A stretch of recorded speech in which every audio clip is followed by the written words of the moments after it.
Videotape me now? Okay, so drag it into Painter right here. And then if you don't see any of the menu bars, like nothing's showing up, all you have to do is press tab.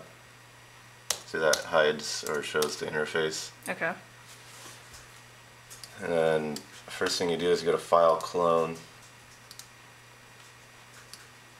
And then we have these different brushes that we use. I already have them here on their own window. So we use the thick white impasto is the one we use the most often. And then you want to make sure that this is set so that it's only working with the current pixels and not like, so you want to click on this The stamp. stamp right here so that this is grayed out. Okay. So and then you just start, you can zoom in using Command.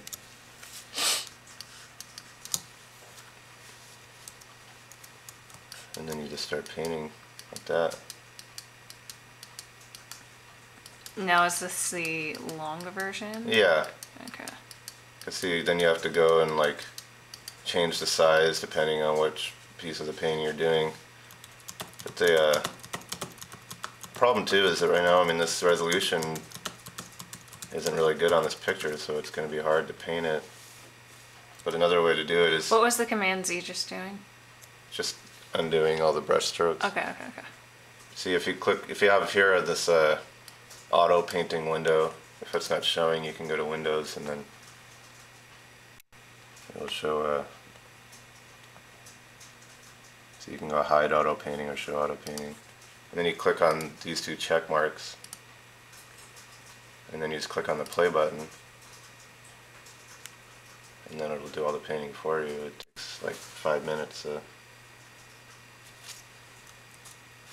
Actually, let me zoom out.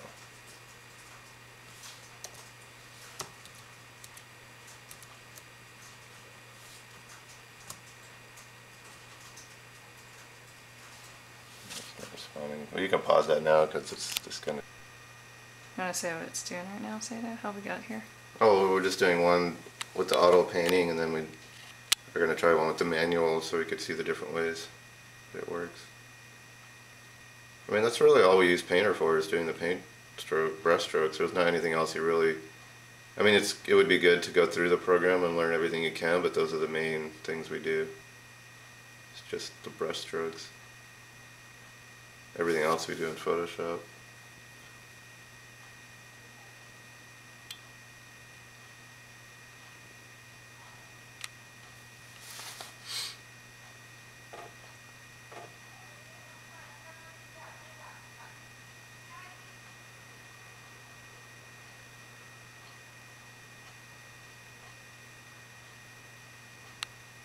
Say that one more time.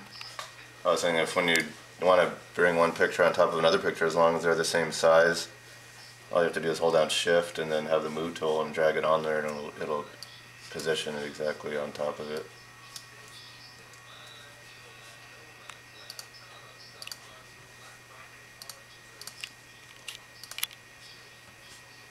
So now, let's see what it looks like if I do this. This is overlay. No, it doesn't seem to work. Let me see.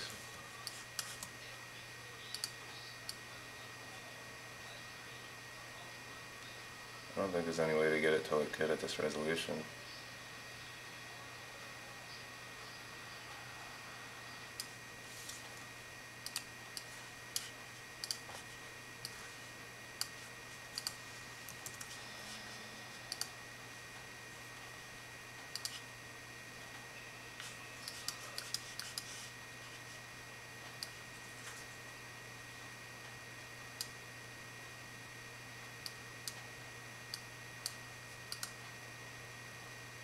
That's as good as it's going to get. Which, I mean, that's the print size, but I don't know. It might be a good idea to redo it. So if you get a filter, liquefy, then you have all these options here. Like this one just lets you kind of move the pixels around. So it'll create effects like that. which I think helps for that. You don't want to have a whole lot of really straight pieces anyway. And then this will like take little pieces and create a little twirl. Which one is this? Is yeah, this will do what's called bloat, so it just expands pieces. So if I needed to enlarge breasts or anything, I could use bloat, maybe? Yeah, I use bloat, or I would probably just Magnetic lasso and then yeah, I just probably transform? Or yeah, I use transform warp. transform, okay. The warp tool is a good one for that. But the one we usually use is just this one right here, which is just a regular warp. Okay.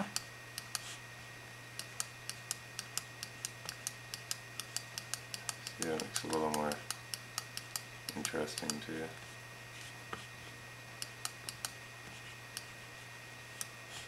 And you click OK when you're done.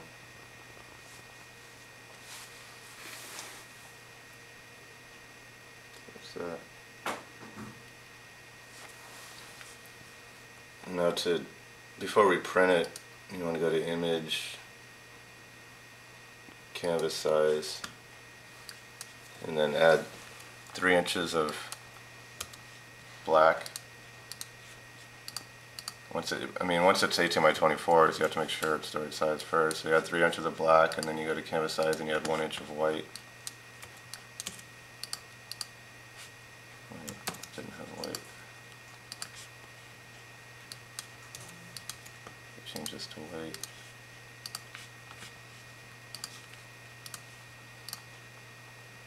And so now we're just going to print it. So we go to File, Print. Select 9600. This will make it so it's doing a portrait or landscape mode. But the main thing is when you go to Page Setup, Paper Size, and then I usually check the sizes here and manage custom sizes, and then so you figure this is probably about 28 inches once you add the extra like framing, so I'll just change that to 28.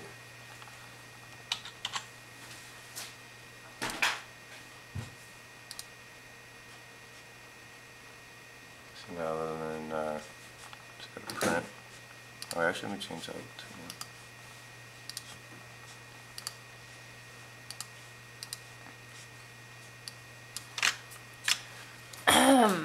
I mean, Wait, why is it, okay, 44 inch? Yeah, so actually 44-inch roll is already set up to do that. So sometimes, I mean, I kind of just recheck it, but as long as you got a 44-inch roll when you're printing these, it should be okay. So it's 44 by 29? Yeah. Actually, yeah, that should be okay. And then you got to select this again. And then I go to Print Settings and set this to Canvas. And then click Print. It should print. As long as the printer's plugged in. Yeah, it is.